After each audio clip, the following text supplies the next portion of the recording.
نسائی کی روایت ہے 1307 اللہم بعلمکل غیبی وقدرتک علی الخلق احینی ما علمت الحیات خیرا لی وتوفنی اذا علمت الوفاة خیرا لی واسألک خشیتک فی الغیب والشہادہ وکلمت الاخلاص اخلاص فی الرضا والغضب واسألک نعیما لا ینفد وقرۃ عین لا تنقطع واسألک الرضا بالقضاء وبرد العیش بعد الموت ولذۃ النظر الی وجہک والشوق الی لقائک واعوذ بک من ضراء مضرہ وفتنۃ مضلہ اللہم زیننا بزینۃ الایمان واجعلنا ھداۃ مہتدین۔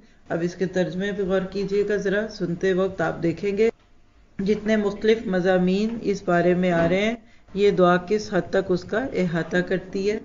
اے اللہ، چونکہ تو غیب جانتا ہے اور مخلوق پر قدرت رکھتا ہے، بس میں تجھ سے سوال کرتی ہوں کہ تو مجھے اتنی دیر تک زندہ رکھ جب تک زندگی میرے لیے بہتر ہو، اور اس وقت فوت کر دینا جب تو میرے لیے وفات کو بہتر سمجھے۔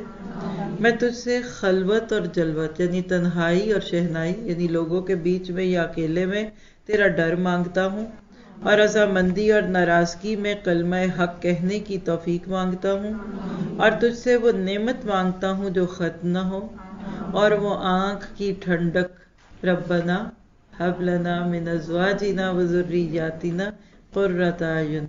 آج آپ کی وہ فیملی بیسڈ دعا بھی اس بارے میں آ رہی ہے کہ جس میں شوہر اور بچے دونوں کو شامل کیا گیا، اور آنکھوں کی ٹھنڈک اور لذت اور سرور جو کبھی منقطع نہ ہو، یہ نہیں کہ ہمارے بچے مدر ڈے پہ پھول لے آئے اور میں خوش ہو جاؤں، اور رمضان آئے تو وہ بڑے نیک ہو جائیں اور پھر عید کے دن پتہ نہیں کیا ہو جائے، نہیں، نہ ختم ہونے والی ٹھنڈک چاہیے۔ ہم اپنے بچوں کو اتنی نیکیاں کرتے دیکھیں کہ جس کی خوشی میں ہماری آنکھ گیلی ہو، اور جب آنکھیں گیلی ہوں تو ٹھنڈی ہو جائے، ویپوریٹ ہوتی ہے نا چیز، پسینہ آتا ہے تو ٹھنڈک ہو جاتی ہے نا، یعنی ہم اس میں اپنے بچوں سے اور اپنے شوہروں سے اور آف کورس شوہر بیویوں سے اینڈ لیس اچھی نیکیاں مانگ رہے ہیں۔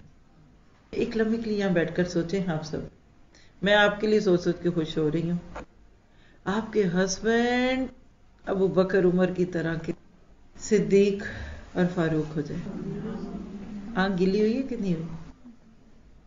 آپ کہتے وہ تو ابھی عام مسلمان جیسے، ابھی تو اصحاب الیمین میں نہیں آئے تو سابقون الاولون میں کیسے؟ لیکن سوچنے میں کیا عرض ہے؟ آج کے دور میں لوگ کہتے ہیں ویژولائز کرو، پہلے جنت کو ویژولائز کرو، تم وہاں ہو، تمہارا محل ہے، وہاں موتی ہیں، چاند ہے، پھر تم اس کے لیے کوشش کرو گے۔ رغبم و رہبن، دو ہی چیزیں جو بندے کو رغبت دلاتی ہیں، دو ہی چیزیں جو بندے کو بگاتی ہیں، یا آپ خوف کی حالت میں اٹھ جائیں گے، ابھی ایک چھپکلی نکل آئے تو آپ پوچھیں گے بھی نہیں کہ کیا میں یہاں سے اٹھوں، بھاگ جائیں گے، اور یا پھر باہر آپ کو 100 یورو کے نوٹ کوئی بانٹتا دیکھے تو بھول جائیں گے آپ تھوڑی دیر میں، بعد میں معذرت کر لیں گے۔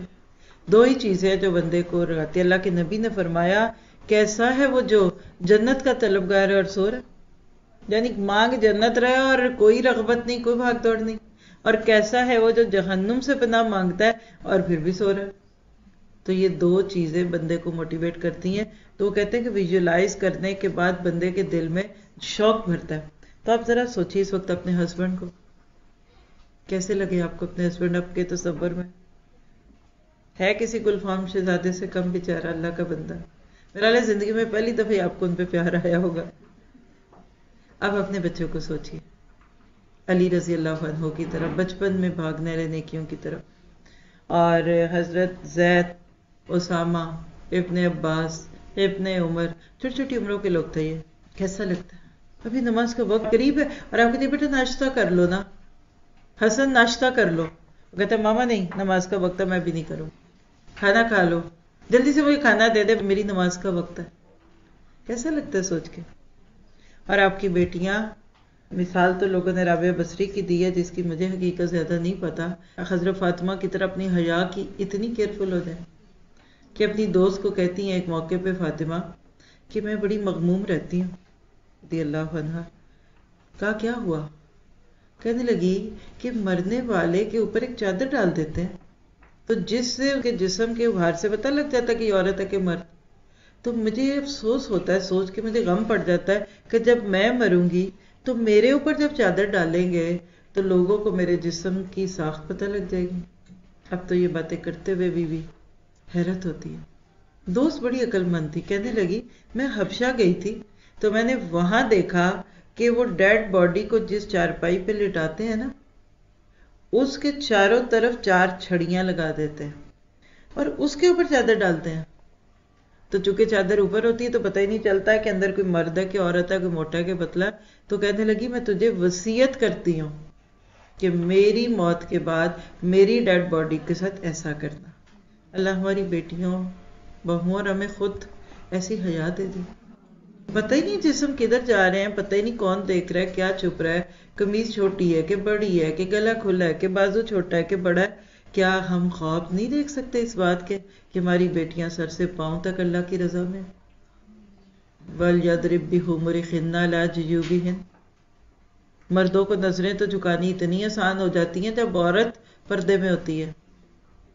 آپ آزما کر دیکھیں، ایک نقابی عورت گھر میں آ جائے، گھر کے سارے مرد بھاگ جاتے ہیں یا پیچھے ہو جاتے ہیں. یہ مجھے کل بھی کسی نے کہا کہ فلاں دوست آئی وہ نقاب کرتی ہے تو میرے بھائی تو پھر کمرے میں نہیں آتے.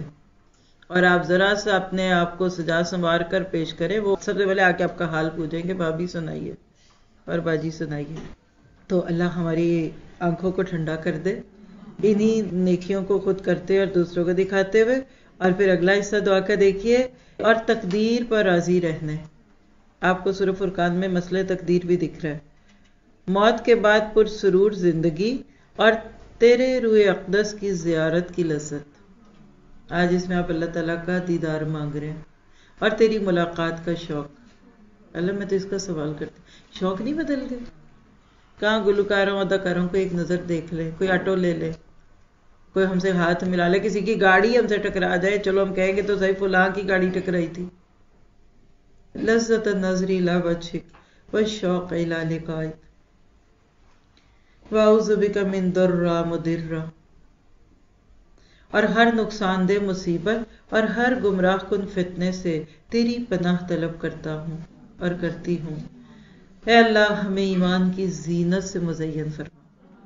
اللہم زیننا بزینت الایمان. آپ دیکھیے زینت عورت کا حق ہے، اچھے کپڑے عورت کا حق ہے. جو اس پہ شرمندہ ہے وہ ہوتا رہے. زیور پہننا عورت کا حق ہے. عورت کا عورت لگنا عورت کا حق ہے.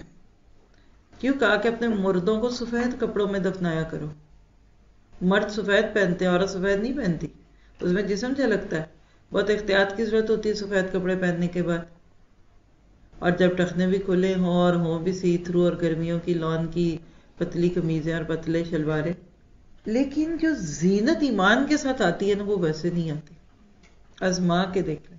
آپ کسی دیوار کے اوپر ایک لا کر پینٹنگ رکھ دیں حسین سی، اتنی نہیں اٹھتی کیونکہ اس پہ اور بڑے داغ دبے ہیں. اور آپ نے وہاں پچھلے 10-12 سال سے لگا ہوا ایک ڈیکوریشن پیس بھی نہیں اتارا، نہ آپ نے اتارنا.